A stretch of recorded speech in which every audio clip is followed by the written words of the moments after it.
பண்ணுறவராக நான் ஊழியத்தில் வந்து என்னுடைய முதல் ஆண்டு வந்து நல்லா போச்சு.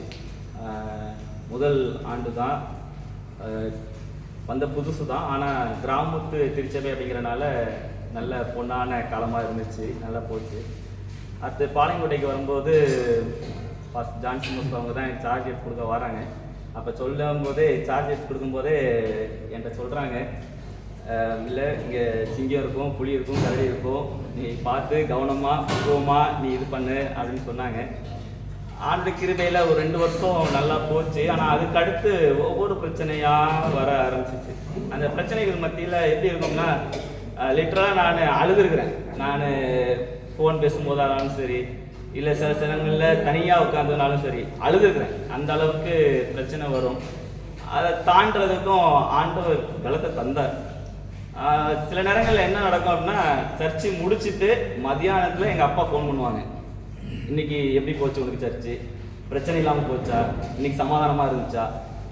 அடுத்து கொஞ்சம் நேரம் எங்கள் மாமனார் ஃபோன் பண்ணுவோம்ல, இன்னைக்கு எப்படி சர்ச்சு போச்சு உங்களுக்கு, நல்லா போச்சா அப்படின்ட்டு.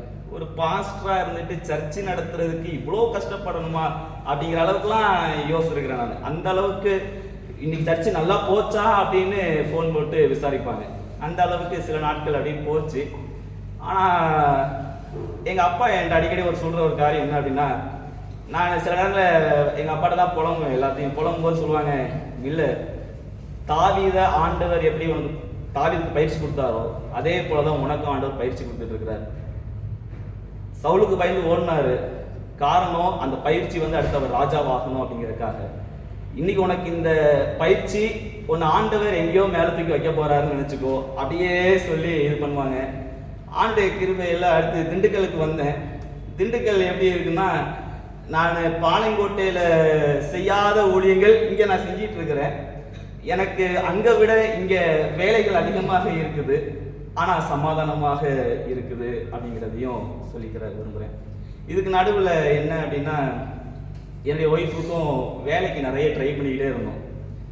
கரெக்டாக எம்ஆர்பி எக்ஸாம் வருது, நாங்கள் அதுக்கு அப்ளை பண்ணியிருக்கிறோம். எனக்கு ஆர்டினேஷன் எக்ஸாமும் அதே டேட்டில் வருது. நான் ஆர்டினேஷன் எக்ஸாமா இல்லை எம்ஆர்பி எக்ஸாமா அப்படின்னு பார்க்கும்போது, ஓகே கவர்மெண்ட் எக்ஸாம்லாம் வேண்டாம் இப்போதைக்கு, ஆர்டினேஷன் தான் முக்கியம், நீ அங்கே வந்துரு அப்படின்னு சொல்லிட்டேன். அது முடிஞ்சிச்சு.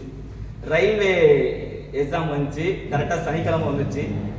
அவங்க வீட்லையும் சரி எங்கள் வீட்லையும் சரி நானும் சரி சனிக்கிழமை எக்ஸாமா வேணாம் அப்படின்னு சொல்லி அதையும் இது பண்ணி விட்டுட்டோம். திண்டுக்கலுக்கு வந்து ஒரு காலேஜுக்கு போய் டியூட்டராக கேட்டோம். அங்கே வேலை செஞ்சவங்க வந்து நம்ம சமுதிர ஸ்கூலில் படித்தவங்க. அவங்க படித்ததுனால அவங்க அந்த மேம்கிட்ட போய் சொல்கிறாங்க, நீங்கள் சனிக்கிழமை இவங்க லீவு கேட்குறாங்கன்னா பார்த்துக்கோங்க, என்ன ஆனாலும் வரமாட்டாங்க, நீங்கள் வேலை கொடுக்கும்போது யோசிச்சுக்கோங்க அப்படின்ட்டாங்க. அந்த வேலையும் போச்சு. மெடிக்கல் கோடிங்க்கு போனோம், அது நல்லபடியாக தான் முடித்தாங்க. ஆனால் இன்டர்வியூவில் வரும்போது நீங்கள் சனிக்கிழமையும் வேலைக்கு வர மாதிரி இருக்கும் அப்படின்னாங்க. இல்லை நாங்கள் சண்டே வரோம் அப்படின்னு சொல்லிட்டா அதோட அதுவும் முடிஞ்சிச்சு.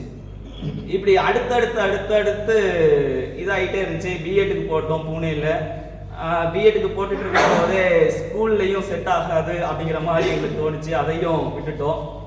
ஒரு கட்டத்தில் என் ஒய்ஃப் வந்து வெக்ஸ் ஆகிட்டாப்புல, இதுக்கு மேலே நான் வேலைக்கு ட்ரை பண்ண மாட்டேன் அப்படின்ட்டாப்புல.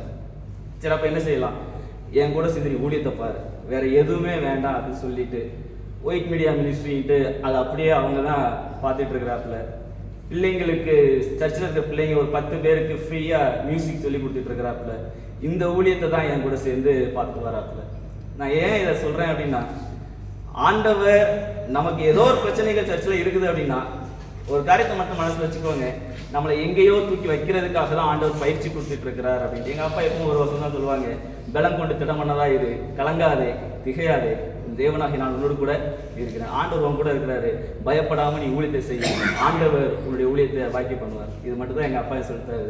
இதுதான் உங்களுக்கு நான் சொல்கிறேன். நன்றி.